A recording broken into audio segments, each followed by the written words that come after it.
Hey guys, welcome back to my channel. This is Coaching with Blaze. So today I'm actually going to do a commentary on something that recently happened in the spiritual wellness space. So this is like a little bit different than my normal videos, but just bear with me.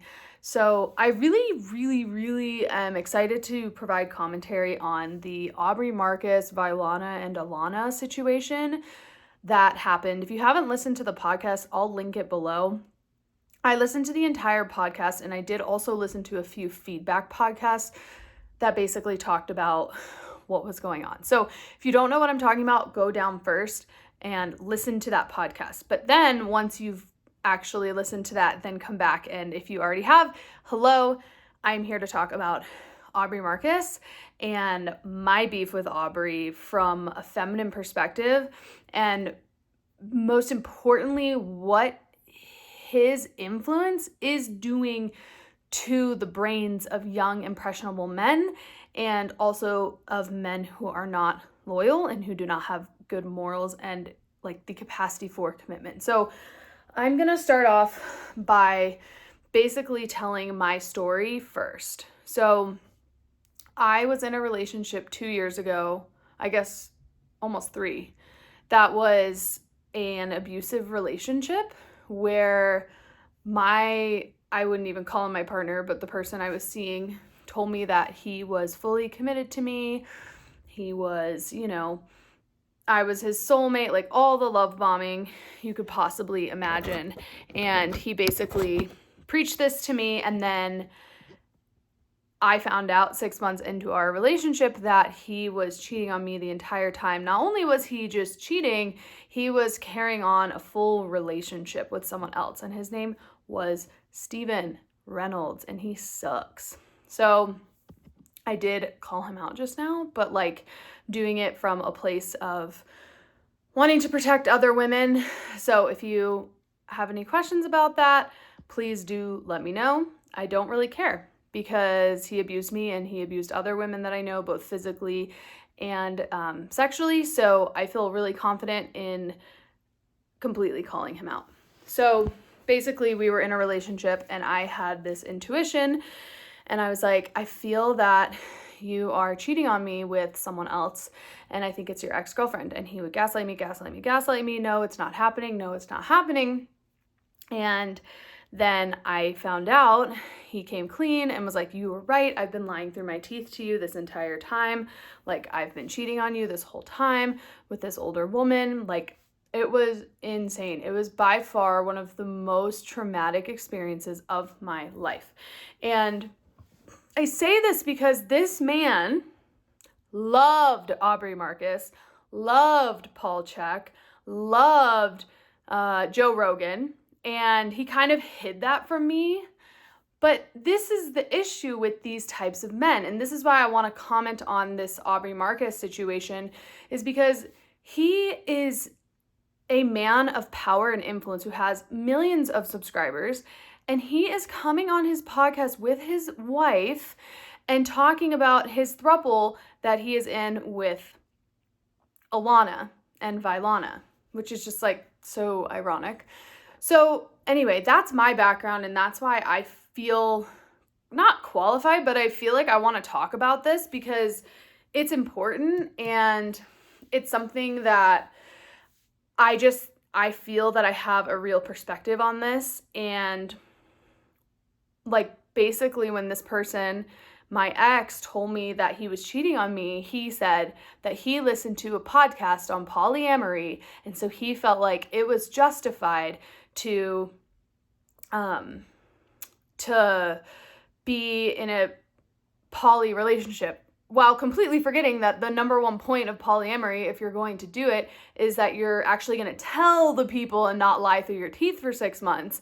You're going to actually tell people, hey, like, this is what I'm doing, this is what I'm choosing. And so that was when I realized, like, in that moment, this was like 2.5 years ago, this is when I realized, like, these men, Aubrey, Joe, even Huberman, who's been accused of having 5 girlfriends, these men are setting an example that is some men could potentially do with integrity, But most will just be completely deceptive and manipulative, which is what I experienced. And I had so much trauma from that relationship, from being lied to and being betrayed. It cost me thousands of dollars in therapy. And I think it was all just spiritual bullshit.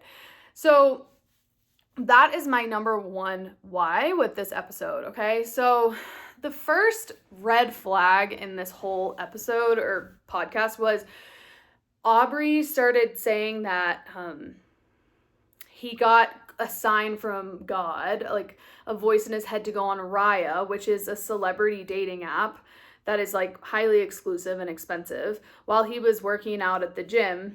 And it was like a sign. And I'm sorry, but like that's an urge, right? We all have urges. We all have things that we want to do, but maybe we know that it would be good for us or it wouldn't be good for us, right? We all have urges all day long. So telling everyone you had a sign from God to go on a dating app, like me fucking too, no, like that's not a thing, okay? And then telling like Alana, who was the thruple, the third girl who's younger, she's 29, that like he was called to reach out to her. It's like, you just wanted to check your dating app. Like, let's just call it what it is. You wanted to check your dating app. I want to check my dating app if I'm like working out at the gym and I'm bored and I don't want to be doing my set. So that's number one. Number two is when he was talking about this experience, he starts talking about how, Alana goes, yeah, I almost like was about to change my age gap because she said that she was turning a certain age, like she was turning maybe 29. I'm not exactly sure because of the timeline that they gave, but she basically said like, there's no way because my birthday was in the next few weeks or the next month that you would have been able to match with me because you wouldn't have fit into my age gap. And he goes, oh man, like I almost got aged out because I'm an old man. Ha ha ha ha ha. Like those aren't the exact words, but that's I would say like 90% accurate. It's like, dude, that's disgusting. You're like an older man in your 40s and you're like dating and like matching with this woman who's in her late 20s and then calling it like fate. Like, no, that's just like an urge that you have to like be with a younger woman. And that really bothered me. And that was like the first sign for me in that episode. I was like, he is such a fucking narcissist, because like how do you not see that is like not cool? Like, why would you even want to be close to like aging out? Like you're 15 years older than this person. So that was the second thing. The biggest moment, I think we all know, that is honestly just to me really disgusting, was when he said he was in the temple in Egypt. They had gone on a trip, him, Vailana, and Alana, like the thruple, and that he got a message from this god, Isis, telling him he needed to impregnate 2 women. And I'm just like, or to impregnate Vailana and Alana. And that was when I lost my shit watching and listening to this episode, because I was like, okay, the number one thing that men want to do biologically is to spread their seed and to reproduce, right? Like the same way that many, not all, but many women want to like have kids and care for children and like have a family. That's like the same thing that men have towards spreading their seed, right? The whole point, I think, of manhood is like learning how to commit and find containment in one woman.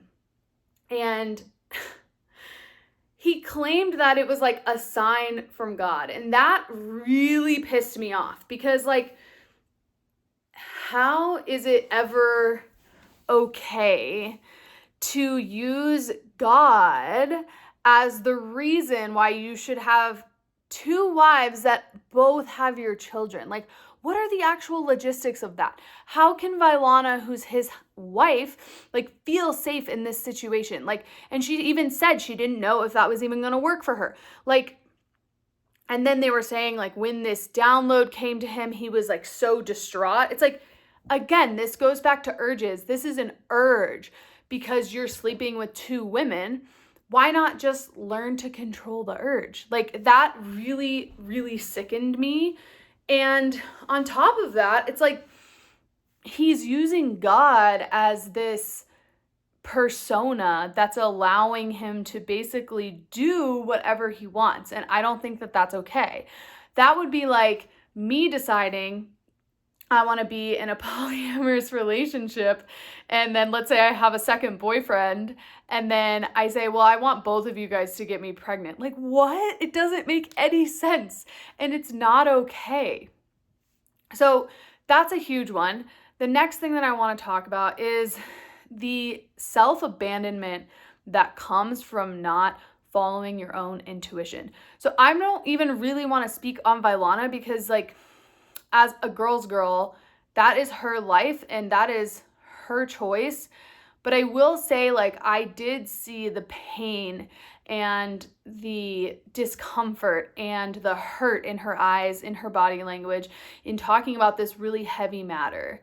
And so I did notice that, but I'm not going to comment on her specifically. But what I will say is that I have this experience where I was in an unbeknownst to me polyamorous cheating situation that I had no idea.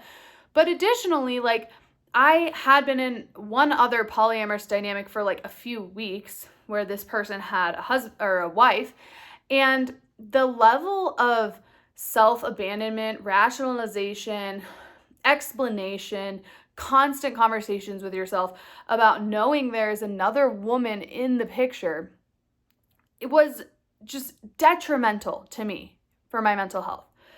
So, like, in the first one, it was like coming through that betrayal and realizing like I was not in what I thought to be a monogamous relationship. And then in the other situation, it was like, yes, I really liked this person. Like, I loved hanging out with him. We had so much fun, but knowing like I would never, ever be chosen by him fully. I would never, ever, ever be fully claimed by him. And what this does is it removes the female intuitive urge to be claimed and to be chosen. And I love that feeling. And I am at a point in my life where I'm not going to pretend like I don't have this innate biology in me. If that's not something that you want, you don't have to listen to this. But for me personally, like, I feel so good when I am chosen, when I'm claimed, when a man decides to commit to me. Those have been some of the most fulfilling relationships for me in my life, is because I felt safe to really be with someone, to love someone, and to like give the love that I have to another person. Like, for a woman, at least for me, that is just like one of the best feelings. And when you're in these types of situations called radical monogamy, which is what they called it, which I don't know how being in a thruple is monogamous, how does that ever make a woman feel claimed, feel amazing, feel beautiful? Like, I just don't understand that. And then Alana said too that she had premonitions and feelings like she was going to have a baby with Aubrey. And it's like, well, yet again, biologically, of course she has the feeling like she's going to have a baby with Aubrey, because that's her biological urge. When you have sex with someone, your body is bonded to them because you think that they could potentially be a mate for you, that you're going to carry their child. Like, that's the way it works when we have sex.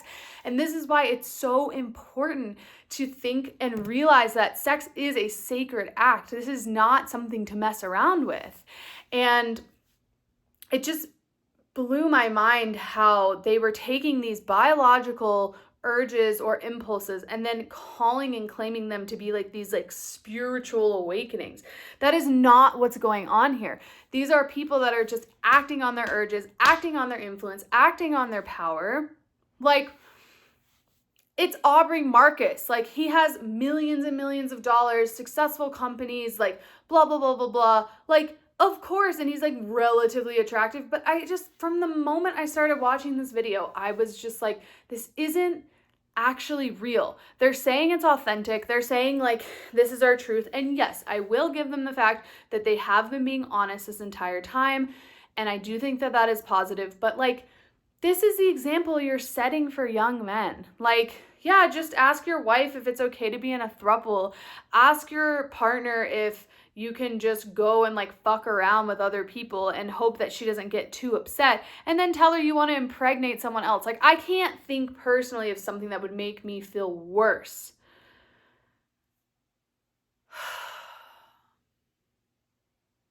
And then we have to talk about this. The way that the podcast was framed was, they basically framed it as like, this is the pre-drama, then the trauma, which was when he had a realization from God that he was going to give birth to 2 different women's babies, or give them whatever, sperm, and then the post-traumatic.